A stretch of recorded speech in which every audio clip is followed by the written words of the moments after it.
Welcome everyone to today's HR2go session presented by the Personia Foundation. And I'm Elizabeth, Program Manager at the Personia Foundation. And yeah, our mission is to provide nonprofit HR managers with short, actionable insights to elevate your people practices. And today we're diving into a critical topic about C-level hiring. So, how nonprofits can really navigate executive recruitment with clarity, confidence, and impact. So, thank you for joining today or tuning in if you listen to the recording. And joining us today is someone who knows the world of executive hiring inside out. It's Sim Lamb. Sim is the founder and CEO of Masi. It's an executive search firm that helps organizations find transformative leadership with a strong focus on chief people officers. So, also with decades of hands-on experience placing C-level leaders, Sim, you also host the Masi CPO Collective, and you help shape hiring practices across Europe's most ambitious organizations. And we are also super grateful for the partnership with the Masi CPO Collective, with our People Partner for Good mentorship program at Personia Foundation. So, welcome, Sim, and thank you for being here today. Thanks so much, Elizabeth. It's a real pleasure, and not only being here today, but partnering with the foundation and the work that you're doing. So thank you. Happy to help any way I can. Thank you. And quick note for everyone in the room, if you have any questions or follow-up comments, please also use the Zoom chat. So I quickly stop sharing that we can all see you. Cool. Maybe to warm up, and the first question is rather not directly into the hiring process, but what would you say is one maybe leadership quality you think is underrated, but actually super important and makes a huge difference when hiring a C-level or at the C-level? I mean, I don't think you've probably intentionally asked a question that is as loaded for me as that one. But I would say EQ is probably the most underrated quality that I think is super important in leadership. Maybe it's not underrated in terms of how much people will say that they appreciate it, but I don't think that it is demonstrated or evidenced enough in organizations as a priority. So I think it's one thing to say that something's a priority, and it's another to actually show that it's a priority by taking action in your organization to prioritize that quality. So it's a pretty easy answer for me, that one. If I were to go a little bit less obvious, I would say that with the way that the world is changing today, learning agility, feedback, problem solving, those sorts of skills are things that I'm really, the future, I think, will be much less about what you've done in the past, and careers and paths that people have to take and decisions that we have to take as leaders will be much less defined, less clear oftentimes. And so being able to prove that you can navigate ambiguity, collaborate with others, those sorts of things, I think are going to be strengths and skills that are going to be far more needed in the future. Yeah, super great answer and insight. And I think brings me directly to one question I had in my mind. As you said that the past experience is maybe not super relevant for future skills we need. So I think a polished CV is one thing, but how can we really spot maybe also potential issues or some red flags or something to watch out? So what are some red flags you're watching out during the hiring process that might indicate that the candidate isn't the right fit, even if their resume looks great? Yeah, so I think that hiring is both an art and a science, and I think that both are super important. The science, I think, needs to be around the structure and the system and the framework that you create to ensure that you stay on track, that you're clear, and you've defined why you're hiring, what the priorities are, what the skills and attributes and deliverables and things are that are going to make this a success. The art is then having the flexibility and the human skills to see to see the, I guess, the human side of the hire, and not just look at things in black and white. So I think for me, the things that we need to look out for and the biggest flags are, AI is going to make anything that is data-led or factual very easy to look very good.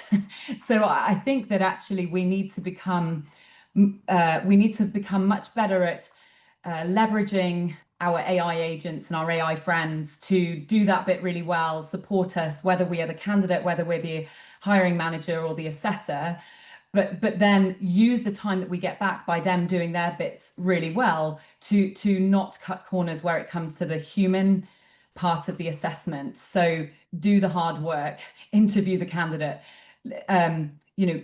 assess them based on the plan that you have come up with, and be rigorous about that. But also do listen to your gut instincts, especially if you're a more experienced leader or manager. Your gut is a honed second brain that is honed through your experiences in your life. And so whilst I think two people, balance is key, and a lot of people in the past go too far one way and they hire just on gut instinct, and that's not sensible. I think there's also a world where a balance of AI-led, very strong, sophisticated, beautiful-looking CVs and processes and systems and stuff are great, but then also let's ask good questions, listen well, and also listen to ourselves in terms of our instincts and what we're seeing in the process, and then use common sense to sort of lead the conversation, the conversations in the process in different directions if needed, but just staying true to the plan that you had at the beginning and being clear if you're adjusting, why you're adjusting. Yeah. So definitely, I think it's super important to have the plan in the beginning. Is there anything which stands out to you also compared to other hiring processes for C-level candidates about role and responsibilities at the beginning to make them clear? So what is your usual process there?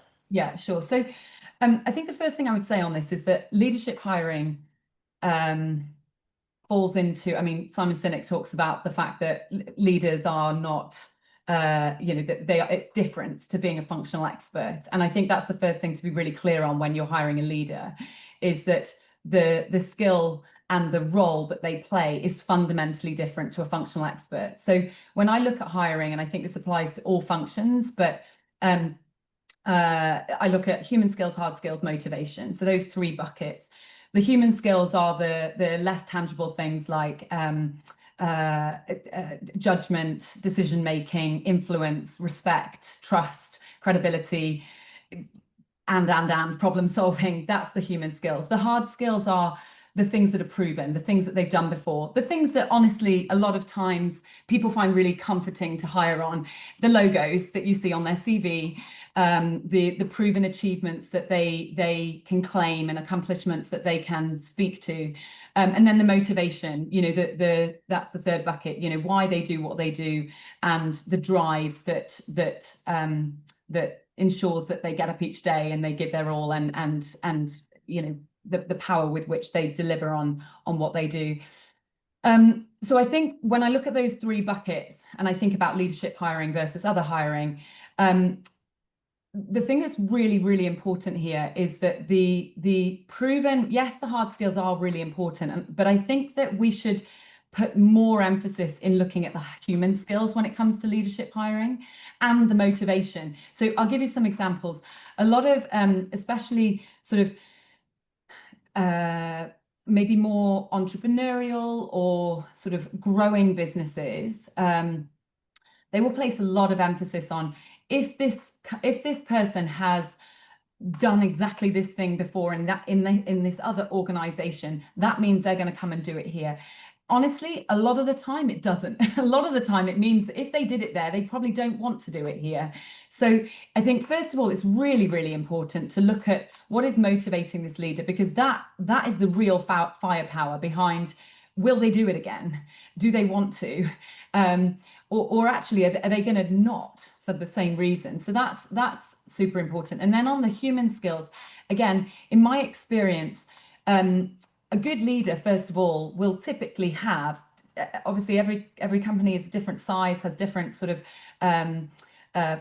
size pockets and priorities, but most leaders will have some sort of team or some sort of experts that they can rely on. So they're not going to be all things. If they're leading a finance function, a people function, a tech function, whatever it might be, they will have other functional experts that they can lean on.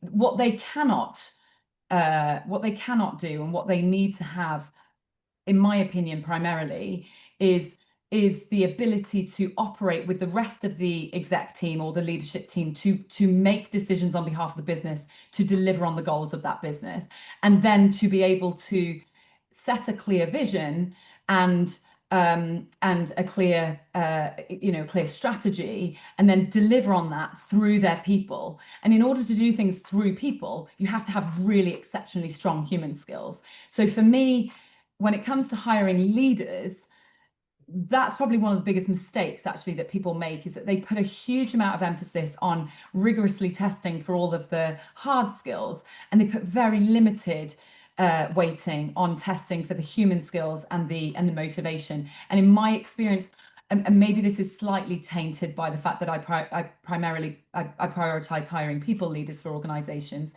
but so it's emphasized in this bucket because people leaders are totally at the mercy of doing things through people. Most times these hires, when they don't succeed, it's not because they didn't have the right technical toolkit. It's because they didn't gain the trust and respect of their peers, and they couldn't get anything done because people just kind of didn't align with the way that they were trying to get something done. Yeah. In regards to that, would you then also include, for example, the whole C-level or even peers into the interview process? Or how do you usually structure these interview processes to make it, of course, to do the hard work, right? As you said, like interviewing, but also keep it at the same time efficient? Yeah.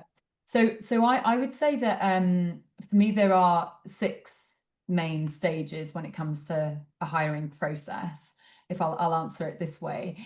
The first one is to define the brief. The second one is to define the pitch to the candidate. So understand, in terms of the brief, what is it that you are hiring for, why, and do this really honestly and do it quite ruthlessly. So don't just make don't go on ChatGPT or on Google and look at other job specs that other companies have come up with for a similar sort of role and be guided by that. Literally write a list, or start off with, why am I hiring? What is the gap in my company? What is the gap in my team that I need to hire for? And then what are the examples of, or the success metrics that will demonstrate to me that this person has been successful? Get really clear on those things, and then start to think about, okay, what are the behaviors? What are the skills? So you're essentially formulating the job spec, if you like. But then get really, really crystal on, okay, we really encourage people to do some sort of scorecard, just to really focus your mind, not to make it overly I think fluidity is really important, but it's so I don't want to make it too kind of dry or functional, but I just think it will hold you if you have a scorecard of sort of the top 5 priorities that will make this hire a success. And they should be a blend of the kind of, again, human and hard skills, the success metrics, and the kind of behavioral elements that you're going to need them to show up with. So sort of distill it down to the top 5 things that you think are going to make this successful. That's your brief. That's your anchor in this search. Then define the pitch. What's in it for the candidate? Why are they going to want to come and join your business? And don't do that in a again, be honest about that. Like, really think about, why are you in this company? Why are your peers and your teammates and others? What are the things that you hear? And just be really honest and very pragmatic about that. Again, the more honest you can be on both sides, the more successful this hire will be. And then you define your approach. So that's number 3. How are you going to find them? So what are the channels? What are the places that they operate in that you're likely to find this person? And what does good look like? So identifying those 2 things in terms of your approach and your go-to-market is super important. Now, if you're hiring exec level and you can afford to use a search partner who is obviously an expert in this, then that bit is kind of taken away from you. Or to be honest, all of these parts would be heavily helped by them. But the approach bit, I mean, they would be fully doing that bit for you. So you could lean on them at that point. Number 4 is the assessment process. So again, you need to be really clear how you're going to test for the things that you've identified you're looking for. You also need to identify how you're going to showcase what it is that they are going to get out of joining your company. And that is a really common mistake that people make, is that they think that the interview is just about them finding out what they want to know about the candidate, and then they'll offer the candidate, and at the end, if they offer the right offer, the candidate will accept. It's not. It's a two-way street. I know that, you know, most people, we hopefully know this, but I see a lot of examples where it doesn't happen. Not enough emphasis has been put in the hiring process to ensure that you are showcasing. And this is, Elizabeth, where I'm specifically pointing to the importance of who you've got in the process at the interview stages. The people that you have involved in the process should only be doing 2 things. They should either be the best person to help you assess for the candidate that you're looking for, and they will be the best person because either they are a functional expert on the thing that you are testing for, or they are a cultural expert and they are going to take that part of the process, or the hiring manager particularly appreciates their perspective or their judgment. And so they, you know, so they need to have a very, very clear role. Again, another mistake that I see a lot is that people will just have every Tom, Dick, and Harry, excuse the kind of British phrase, but they will have, they'll have all of these different people showing up. It's not, it's not particularly rewarding for the interviewer. It's also not particularly rewarding for the candidate. It's just a very reactive, non-strategic approach, and it's not typically additive. It's usually actually detrimental. So that is number 4. And then number 5 and 6, most people would probably say that the hiring process is 5 stages because they would end with the close. The close is really, really important. It is very often the part where I see as a search partner, it's often the part where I can really see that I've made a difference, honestly, and where I mean, I hope I can see it all the way through, but oftentimes it's on a knife edge at the offer stage.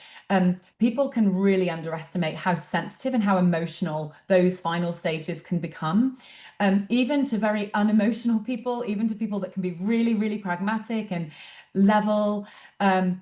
It's important. Like this period could end up being a number of years of somebody's life, and people can become quite sensitive on both sides of the fence.